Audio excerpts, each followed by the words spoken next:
Wow, vous avez vu ça ou pas?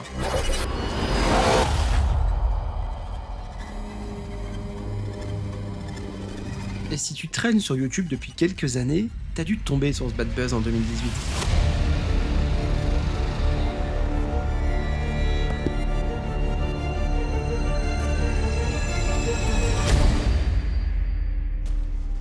Tout le monde avait crié au scandale, à l'indécence, au fait que cette jeune génération n'a aucune morale. Sauf qu'en fait, ce bad buzz, c'était juste un mauvais écho à un système qui a été perfectionné il y a 40 ans auparavant.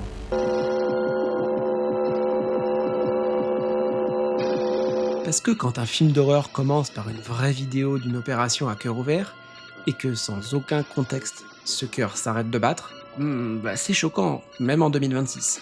D'ailleurs, tout le monde vous vend encore le film comme le plus dérangeant de l'histoire, et c'est vrai, d'ailleurs je le recommande à personne. Et tu oses demander pourquoi? Eh ben, parce qu'on y trouve tout ce qu'on n'a pas envie de voir.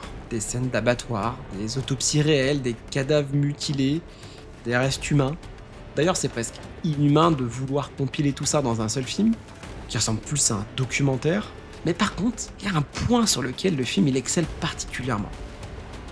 Et ce point-là, c'est pas l'horreur. Parce que vous allez entrer dans l'histoire du plus grand braquage psychologique du XXe siècle.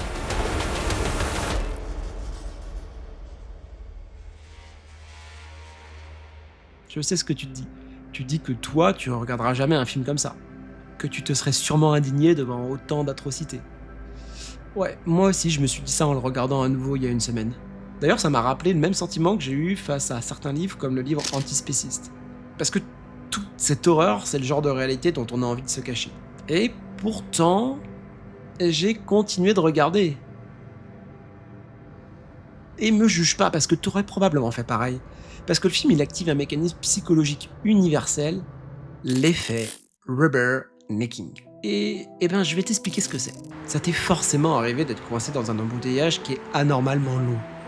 Et pourtant, il n'y a pas de travaux, il n'y a pas de rétrécissement.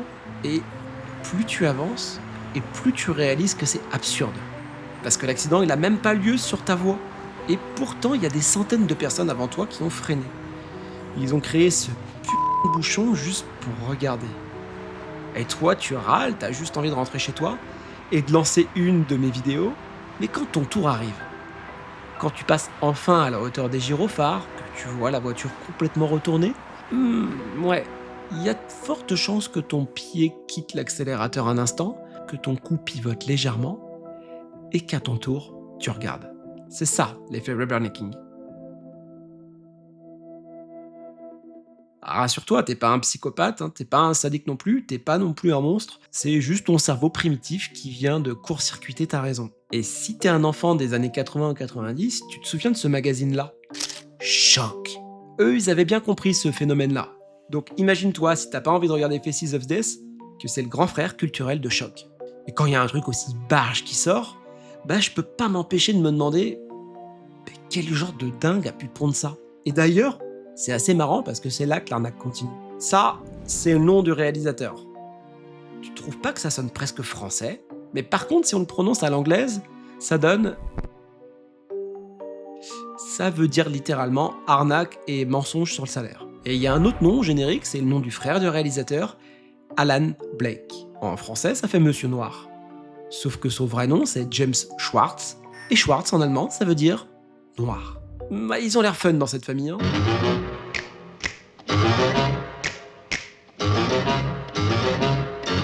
Et à ce stade, je saurais pas dire si c'est une famille de fous ou s'ils ont un sens de l'humour bien à eux. Mais en tout cas, le réalisateur nous annonce la couleur. Il dit tout simplement que c'est une vaste mise en scène familiale. Et comment cette mise en scène a eu lieu? Eh bien, un jour, il reçoit cette commande de la part de Towa Video au Japon. Et le brief tient sur un ticket de caisse. Comme il y a peu de chances que tu saches bien parler japonais et que j'en ai fait pendant 20 ans de ma vie, non, c'est complètement faux, ça veut dire ça.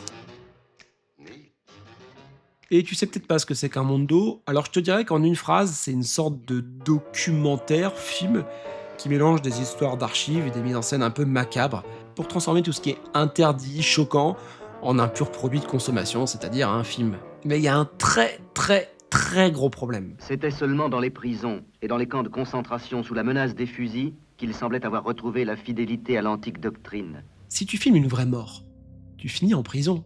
Ça veut dire que soit tu tues quelqu'un, soit tu portes pas assistance à quelqu'un qui est en danger. Et si jamais tu veux faire de la fiction, bah c'est un bide total pour ce format-là, ça n'a plus aucun sens, on sait que c'est faux. Alors comme tout bon escroc qui se respecte, Schwartz va inventer sa propre règle, la règle des 60-40. 60%, c'est son socle.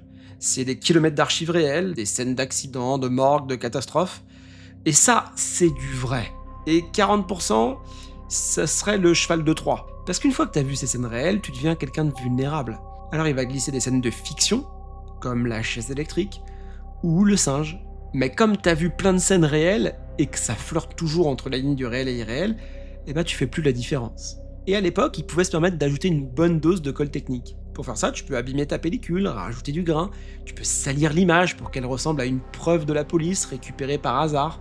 Le seul but, c'est de fabriquer du malaise pour faire une sorte de pseudo-cinéma. Et une fois que t'as fait ça, si tu l'as très bien fait, tu vas te confronter à deux autres problèmes. La censure, il parle de 46 pays, ce qui est faux, mais c'est un problème. Et le second problème quand c'est trop bien fait, eh ben, c'est que la police peut débarquer chez toi à tout moment.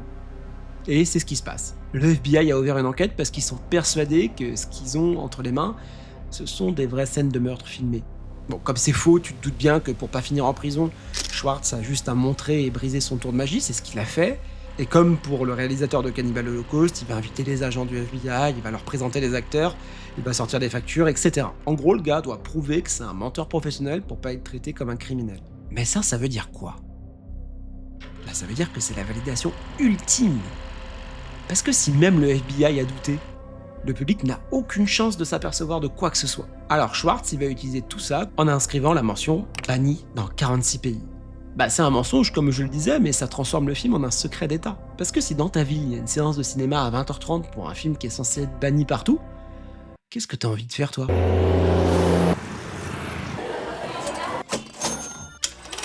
Et quand je vous disais que le braquage était total, je plaisantais pas du tout. Rien qu'au box-office, le film a rapporté à peu près 80 fois sa mise. Parce que ce gars, il a créé tellement de flou entre le réel et l'irréel qu'il a rendu tout le monde complètement dingue. Et quand tu sais plus quelque chose, tu spécules, tu cherches l'erreur, tu rembobines. C'est d'ailleurs là que le voyeurisme devient malsain.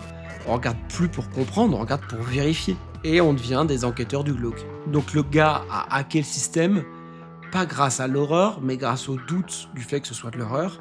Et nous, tous ensemble, on a payé 35 millions sans les ventes de cassettes pour voir ça, pour voir des cadavres filmés dans le cadre de documentaires, avec comme seule question à laquelle répondre, et si c'était vrai ?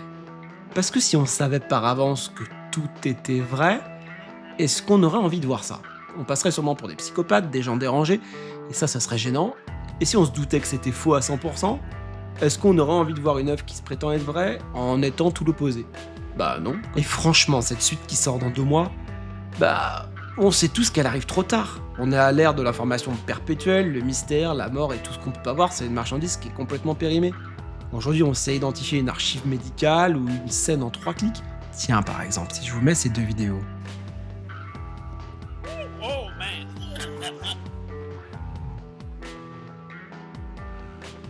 Ben, vous savez très bien faire la différence entre celle qui est vraie et celle qui est fausse. N'est-ce pas ?